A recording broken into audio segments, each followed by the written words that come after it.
শুভ সকাল প্রিয় শিক্ষার্থীবৃন্দ। মার্টিন লুথার কলেজের একাদশ শ্রেণীর বাংলা প্রথম পত্রের ক্লাসে তোমাদেরকে স্বাগত জানাই। আমরা গতদিন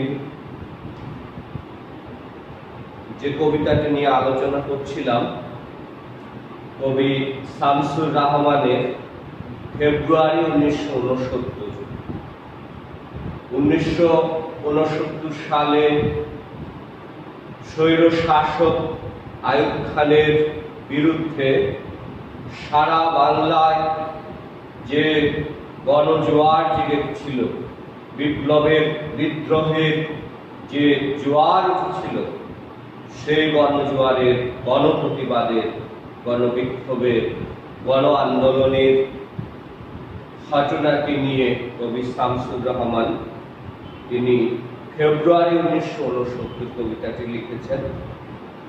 আমরা এই কবিতার প্রেক্ষাপট আলোচনা করেছিলাম যে 1947 সালে ভারত হিন্দু অধ্যুষিত অঞ্চল নিয়ে, ভারত এবং মুসলিম অধ্যুষিত অঞ্চল নিয়ে পাকিস্তান নামক দুটি রাষ্ট্র গঠিত হয়েছিল। এই পাকিস্তানকে ঘিরে সংখ্যাগরিষ্ঠ মুসলিম সম্প্রদায়ের মানুষের মধ্যে, বিশেষ করে পূর্ব পাকিস্তানের, বর্তমান বাংলাদেশ, পূর্ব পাকিস্তানের মানুষের মধ্যে নতুন একটা স্বপ্নের বীজ যেন রূপিত হয়েছিল। নতুন একটা দেশ, নতুন একটা মানচিত্র, নতুন একটা স্বপ্ন। কিন্তু সেই স্বপ্ন আমাদের খুব বেশি দিন, সেই স্বপ্ন ভেঙে যাবার জন্য, কাচের টুকরোর মতো খান খান হয়ে যাবার জন্য খুব বেশি সময় লাগেনি। যখন 1948 সালে মোহাম্মদ আলী জিন্নাহ, পাকিস্তানের রাষ্ট্রপতি মোহাম্মদ আলী জিন্নাহ যখন পূর্ব পাকিস্তানে এসে ঘোষণা করেছিলেন যে উর্দুই হবে পাকিস্তানের একমাত্র রাষ্ট্রভাষা, সেদিনও প্রতিবাদ উঠেছিল রেসকোর্স ময়দানে, তারপর দিন ঢাকা বিশ্ববিদ্যালয়ের কার্জন হলে। এরপরেও যখন সরকার দাবি মানছিল না, তখন কিন্তু 1948 সাল থেকে 52 পর্যন্ত, 52 ফেব্রুয়ারি 20 তারিখ পর্যন্ত ভাষা আন্দোলন চলছিল এবং সেই ভাষা আন্দোলনের সফল, সার্থক, হৃদয় বিদারক করুণ পরিণতি ঘটেছিল 1952 সালে, যখন ভাষার দাবিতে বর্ণমালা শোভিত পোস্টার, মিছিলের ব্যানারে সমৃদ্ধ সেই মিছিলে পাকিস্তানি মিলিটারিরা গুলি বর্ষণ করেছিল এবং সেই গুলিতে বাংলার দামাল ছেলে রফিক শফিক সালাম মরকত শহীদ হয়েছিলেন। এই ভাষা শহীদদের আত্মত্যাগের বিনিময়ে, আত্মদানের বিনিময়ে অন্যান্য যারা ভাষার জন্য কাজ করেছেন, রাজপথে নেমেছিলেন, মিছিলে ছিলেন, সর্বাত্মক বিভিন্ন রকম সাহায্য সহযোগিতা করেছিলেন মায়ের ভাষার দাবি প্রতিষ্ঠার জন্যে, তাদের সকলে সম্মিলিত আত্মত্যাগের বিনিময়ে আমরা পেয়েছিলাম আমাদের মাতৃভাষা। কিন্তু এই পাকিস্তানের শাসন ব্যবস্থা 1954 সালের যুক্তফ্রন্টের বিজয়ের পরও কিছুকাল ক্ষমতায় থাকা, তারপর প্রাদেশিক সরকার ভেঙে দেওয়া, 56 সালের সংবিধানে যদিও পাকিস্তানকে অন্যতম, বাংলাকে অন্যতম রাষ্ট্রভাষা স্বীকৃতি দেওয়া হয়েছিল, কিন্তু সেটিও খুব বেশি একটা সুখকর ঘটনা হয়নি বাঙালির জন্য। 1958 সালে যখন সামরিক শাসক আইয়ুব খান পাকিস্তানে ক্ষমতায় আসেন, তখন তিনি পূর্ব পাকিস্তানের মানুষকে কিভাবে শোষণ করা যায়, বঞ্চিত করা যায়, সামাজিক ক্ষেত্রে, অর্থনৈতিক ক্ষেত্রে, চাকরি, সকল বিষয়ে তারা পূর্ব পাকিস্তানের মানুষকে বঞ্চিত করতে শুরু করে। পূর্ব পাকিস্তানের অর্জিত সোনালী আঁশ, পাট এগুলো তারা বিদেশে বিক্রি করে অনেক বেশি অর্থ উপার্জন করে। অন্যান্য শিল্প কারখানা সহ যা কিছু উৎপাদন পূর্ব পাকিস্তানের, সেই পাকিস্তানের উৎপাদিত অন্যান্য দ্রব্য সামগ্রী তারা বিক্রি করে পাকিস্তানের, পশ্চিম পাকিস্তানের উন্নয়নে তারা মনোযোগী হয়। সেখানে কলকারখানা, শিল্প কারখানা, অর্থনৈতিক চাকাকে সমৃদ্ধ করবার জন্য সেই বিধি ব্যবস্থা, অর্থনৈতিক কাঠামো, অবকাঠামো তারা তৈরি করে। এই দীর্ঘ শাসন শোষণ চলতে থাকে এবং তারপর এক একটি আন্দোলন, বাঙালিরা যখন তাদের এই মোহভঙ্গ হয়, স্বপ্নভঙ্গ হয়, তখন তারা আস্তে আস্তে বুঝতে পারেন এবং তারা সেই স্বৈর শাসক আইয়ুব খানের বিরুদ্ধে সংগঠিত হতে থাকেন। 1962 সালে ছাত্র আন্দোলনের 11 দফা দাবি, 1966 সালে বঙ্গবন্ধু শেখ মুজিবুর রহমানের নেতৃত্বে 6 দফা দাবি, তারা দাবি আদায়ের জন্য লড়াই করেন, আন্দোলন করেন। এরপর 6 দফা দাবি উত্থাপনের পরে আগরতলা ষড়যন্ত্র নামক মিথ্যে মামলায় বঙ্গবন্ধু সহ অন্যান্য আত্মত্যাগীর, অন্যান্য নেতার বিরুদ্ধে মিথ্যে মামলা দেওয়া হয়। তো এই গণ অভ্যুত্থান 1969 সালে বাঙালিদের এই মিথ্যে মামলা প্রত্যাহারের দাবিতে বিভিন্ন সভায় আন্দোলন হচ্ছে।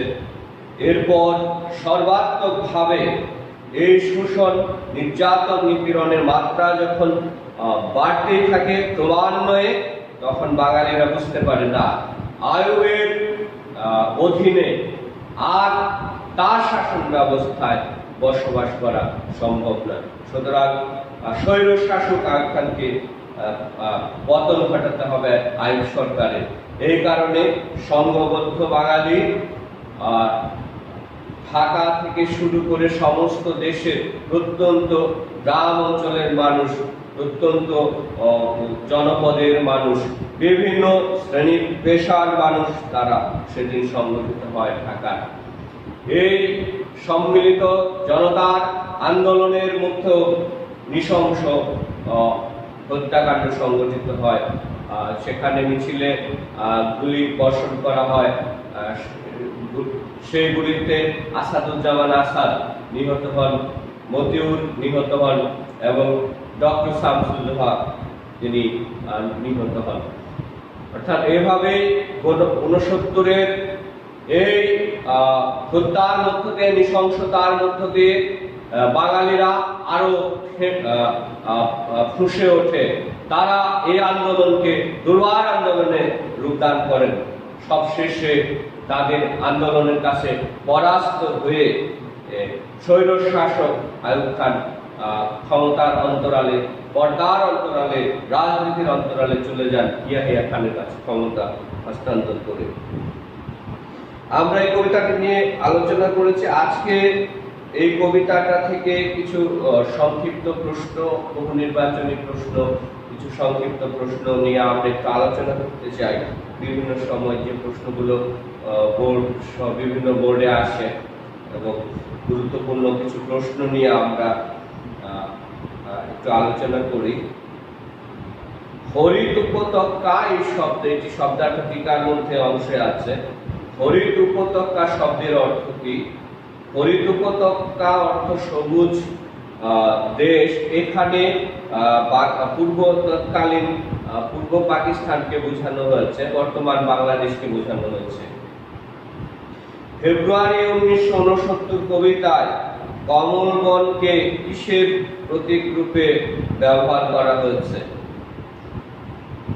আমরা জানি যে ফেব্রুয়ারি 1969 কবিতায় কমল বন একটি শব্দ ব্যবহার করা হয়েছে। এই শব্দটি সুন্দর, শুভ, মানবিকতা, কল্যাণের প্রতীক হিসেবে ব্যবহার করা হয়েছে। কার হাত থেকে অবিনাশী বর্ণমালা ঝরে? কবিতায় আছে, আমরা কবিতার অংশ থেকে নেওয়া প্রশ্নগুলো। সালামের হাত থেকে অবিনাশী বর্ণমালা ঝরে। যে সালাম 1952 সালের বর্ণমালা হাতে নিয়ে বা অ আ ক খ প্লেকার্ড হাতে নিয়ে মিছিলে গিয়েছিল, আত্মোৎসর্গ করেছিল, জীবন উৎসর্গ করেছিল, কবি সেই স্মৃতিচারণ যেন করছেন 1969 সালে এই সেই রক্তাক্ত ঐতিহাসিক ফেব্রুয়ারি মাসে আবার গণ আন্দোলন হয়েছিল।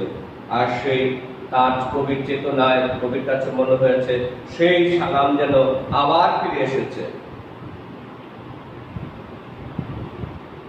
কবি শামসুর রহমান পেশায় কি ছিলেন?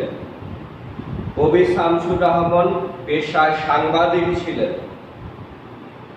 ফেব্রুয়ারি 1969 কবিতায় বর্ণমালাকে কিসের সাথে তুলনা করা হয়েছে? ফেব্রুয়ারি 1969 কবিতায় বর্ণমালাকে নক্ষত্রের সাথে তুলনা করা হয়েছে। কবি শামসুর রহমানের পৈতৃক নিবাস কোথায়? কবি শামসুর রহমানের পৈতৃক নিবাস নরসিংদী জেলার পাড়াতলী গ্রামে। কি তছনছ হচ্ছে? কবিতায় আমরা পাই যে কমলবন তছনছ হচ্ছে। শামসুর রহমানকে কি কবি বলা হয়? কবি শামসুর রহমানকে একটা বিশেষ উপাধি বা বিশেষণে ভূষিত করা হয়, সেটি হচ্ছে কবি শামসুর রহমানকে নাগরিক কবি বলা হয়। তিনি নগর জীবনে, শহর জীবনের মানুষের যে সংগ্রাম, আন্দোলন, নিঃসঙ্গতা, একাকিত্ব সহ অনেক বিষয় তিনি কবিতা লিখেছিলেন বলে তাকে নাগরিক কবি বলা হয়। কোথায় থরে থরে কৃষ্ণচূড়া ফুটেছে? শহরের পথে পথে থরে থরে কৃষ্ণচূড়া ফুটেছে। আরো কিছু সংক্ষিপ্ত প্রশ্ন আমরা দেখি। শামসুর রহমানের প্রথম কবিতা কোন পত্রিকায় প্রকাশিত হয়? শামসুর রহমানের প্রথম কবিতা সাপ্তাহিক সোনার বাংলা কবিতায় প্রকাশিত হয়। সাপ্তাহিক সোনার বাংলা কবিতা সেটি সেই একটি পত্রিকা ছিল, সাপ্তাহিক পত্রিকা ছিল, সেই পত্রিকায় শামসুর রহমানের প্রথম কবিতা প্রকাশিত হয়। ফেব্রুয়ারি 1969 কবিতাটি কে লিখেছেন? এটা আমরা জানি যে ফেব্রুয়ারি 1969 কবিতাটি কবি শামসুর রহমান লিখেছেন। আরো কিছু প্রশ্ন। ফেব্রুয়ারি 1969 কবিতায় কোন বনের কথা উল্লেখ আছে? ফেব্রুয়ারি 1969 কবিতায় কমল বনের কথা উল্লেখ আছে। হেঁটে যেতে যেতে কৃষ্ণচূড়াগুলোকে কবির কি মনে হয়? শহরের পথে হেঁটে যেতে যেতে কৃষ্ণচূড়াগুলোকে কবির মনে হয় এরা যেন শহীদের ঝলসিত রক্তের বুদবুদ। কবির কাছে ভালো না লাগা রঙে কি ছেয়ে গেছে? কবির কাছে ভালো না লাগা রঙে ছেয়ে গেছে পথ ঘাট সারা দেশ। কবির মতে ঘাতকের আস্তানায় কারা ভুলুণ্ঠিত? কবির মতে ঘাতকের আস্তানায় অসহায়রা ভুলুণ্ঠিত। ঘাতকের আস্তানায় ভুলুণ্ঠিতরা কেমন অবস্থায় আছে? ঘাতকের আস্তানায় ভুলুণ্ঠিতরা কেউ কেউ মরা, কেউ আধমরা। সালামের চোখে আজ ঢাকা কেমন? সালামের চোখে আজ আলোচিত ঢাকা। সালামের চোখে ঢাকা আজ আলোচিত অথবা আলোচিত ঢাকা। সালামকে কারা দেখলো? সালামকে জনসাধারণ দেখল। কার রক্তে বাস্তবের বিশাল চত্বরে ফুল ফোটে? পীরের রক্তে বাস্তবের বিশাল চত্বরে ফুল ফোটে। কবিতায় কার অশ্রু জলের কথা বলা হয়েছে? কবিতায় দুঃখিনী মাতার অশ্রু জলের কথা বলা হয়েছে। হৃদয়ের উপত্যকাটির রং কেমন? হৃদয়ের উপত্যকাটির রং হচ্ছে হরিৎ। আমরা ক্ষণে ক্ষণে কি হই? আমরা ক্ষণে ক্ষণে শিহরিত হই। কবির চেতনার বিপরীত রং আমাদের জীবনে কি আনে? কবির চেতনার বিপরীত রং আমাদের জীবনে সন্ত্রাস আনে।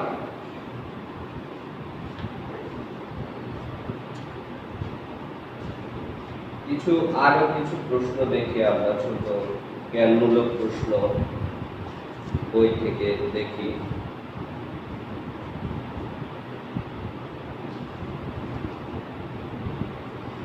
শহরের পথে থরে থরে কি ফুটেছে? শহরের পথে থরে থরে কৃষ্ণচূড়া ফুটেছে। হরিৎ শব্দটির অর্থ কি? এটি আলোচনা করেছে। হরিৎ শব্দটির অর্থ সবুজ দেশ।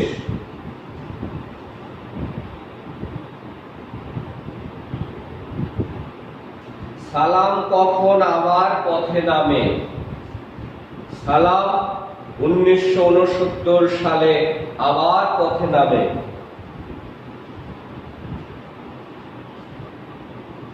আমি আর আমার মতোই বহু লোক রাত্রে দিন ফুল লুণ্ঠিত কোথায়? আমি আর আমার মতো বহু লোক রাত্রে দিন ফুল লুণ্ঠিত ঘাতকের আস্তানায়।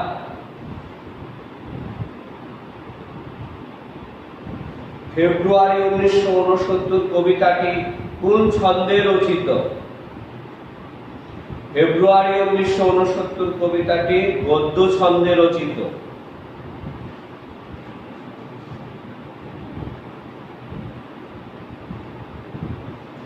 ফেব্রুয়ারি 1969 কবিতায় 21 কি? ফেব্রুয়ারি 1969 কবিতায় 21 হচ্ছে আমাদের চেতনার রং।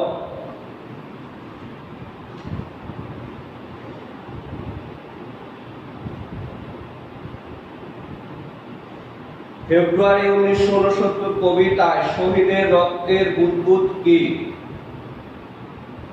ফেব্রুয়ারি 1969 কবিতায় শহীদের রক্তের বুদবুদ হচ্ছে 21 কৃষ্ণচূড়া।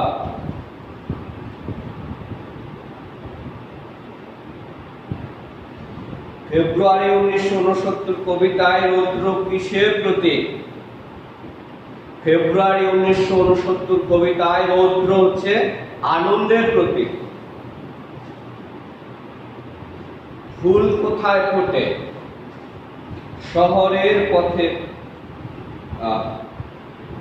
ফুল কোথায় ফোটে? এটি আমরা এই প্রশ্নটি হচ্ছে ফুল কোথায় ফোটে? বাস্তবের বিশাল চত্বরে ফুল ফোটে। আরো একটি প্রশ্ন, ফেব্রুয়ারি 1969 কবিতায় কোন ফুলের কথা উল্লেখ আছে?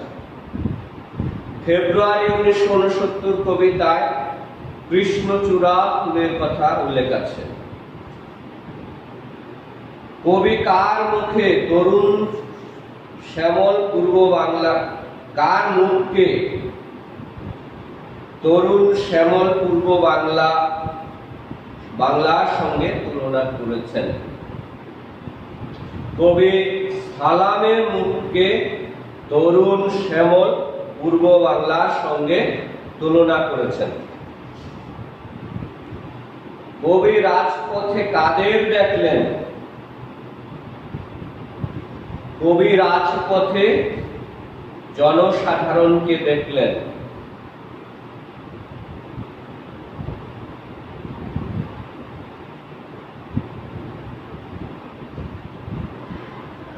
ফেব্রুয়ারি 1969 কবিতায় কোন দুজন ভাষা শহীদের নাম আছে? ফেব্রুয়ারি 1969 কবিতায় সালাম এবং বরকতের নাম, দুজন ভাষা শহীদের নাম উল্লেখ আছে।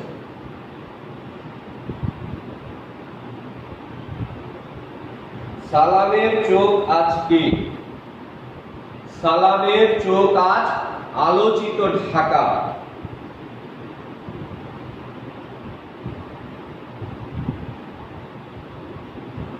কৃষ্ণচূড়াকে কবির কাছে কি মনে হয়? কৃষ্ণচূড়াকে কবির কাছে ভাষা শহীদের ঝলসিত রক্তের বুদবুদ মনে হয়।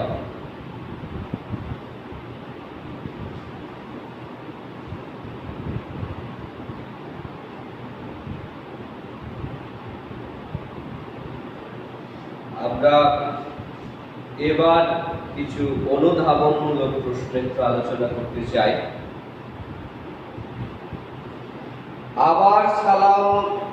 আবার নামবে সালাম রাজপথে, একটা প্রশ্ন, এটি গুরুত্বপূর্ণ একটা অনুধাবনমূলক প্রশ্ন। 1969 সালের ফেব্রুয়ারি মাসে যে গণ আন্দোলন শুরু হয়েছিল পাকিস্তানি শোষকের বিরুদ্ধে, স্বৈরশাসক আইয়ুব খানের বিরুদ্ধে, সেই গণ আন্দোলনে গ্রামের প্রত্যন্ত জনপদের মানুষ, সাধারণ মানুষ, বিভিন্ন পেশার মানুষ, তারা এসে সমবেত হয়েছিল পূর্ব পাকিস্তানের প্রাণকেন্দ্র ঢাকায়। আর কবি এই অভ্যুত্থানে, আন্দোলনে, বিপ্লবে যেন 1952 সালে ফিরে গিয়েছেন।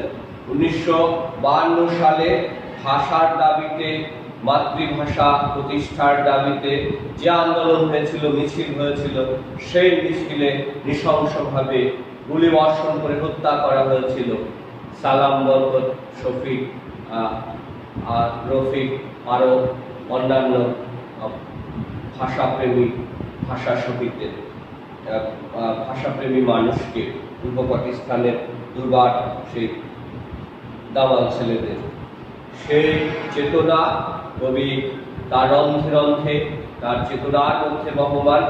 আর এ কারণে কবির কাছে মনে হয়েছে সেই 52 দুর্বার দুঃসাহসী সেই সালাম আবার এই মিছিলে অংশগ্রহণ করবে সমবেত জনতার সঙ্গে, এবং এই মিছিলে, এই আন্দোলন, দুর্বার আন্দোলনে বাঙালির জয় সুনিশ্চিত হবে। 1969 দ্বারা কি বোঝানো হয়েছে?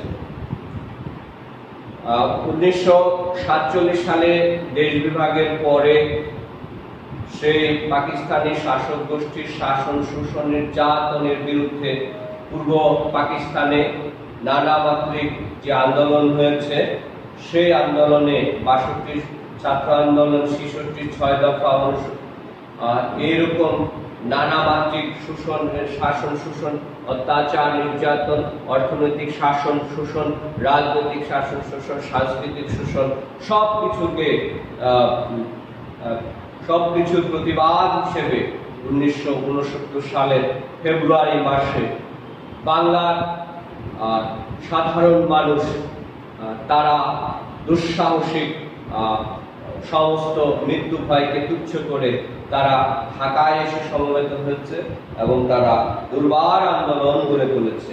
এই আন্দোলনকে 1969 এই কারণে ইতিহাসে এই তারিখটি এই বিখ্যাত হয়ে আছে। আবার ফুটেছে দেখো কৃষ্ণচূড়া ঘরে ঘরে শহরে পথে। এখানে কবির চেতনায় সেই 52 স্মৃতি যেন অম্লান হয়ে আছে। সেই 52 সালের ফেব্রুয়ারি মাসে যেরকম শহরের পথে রাজধানী ঢাকায় ঘরে ঘরে কৃষ্ণচূড়া ফুটেছিল, সেই একই রকম কৃষ্ণচূড়া আবার ফুটেছে 1969 সালে ফেব্রুয়ারি মাসে। সেই একই রকম পরিস্থিতি, একই রকম প্রাকৃতিক পরিবেশ, আবার একই রকম রাজনৈতিক ভয়াবহ রাজনৈতিক পরিবেশ। আর সেই 1952 সালে ছাত্ররা যেভাবে 144 ধারা ভঙ্গ করে মিছিলে অংশগ্রহণ করেছিল, আত্মদান করেছিল, ঠিক একই রকম ভাবে 69-এর এই গণ আন্দোলনে, গণ অভ্যুত্থানে যারা এসেছে আন্দোলনকারীরা, বিপ্লবীরা, তারা একই রকম ভাবে দুঃসাহসিক ভাবে তাদের এই আন্দোলনে তারা মৃত্যু ভয়কে জয় করে তারা এই আন্দোলনে অংশগ্রহণ করেছে। আর সেই আন্দোলনে ভাষা শহীদদের রক্তের বুদবুদ কৃষ্ণচূড়া হয়ে প্রতীকী হয়ে বাঙালিকে চেতনায়, যেন বিপ্লবী চেতনায় বাঙালিকে উদ্বুদ্ধ করে, অনুপ্রাণিত করে।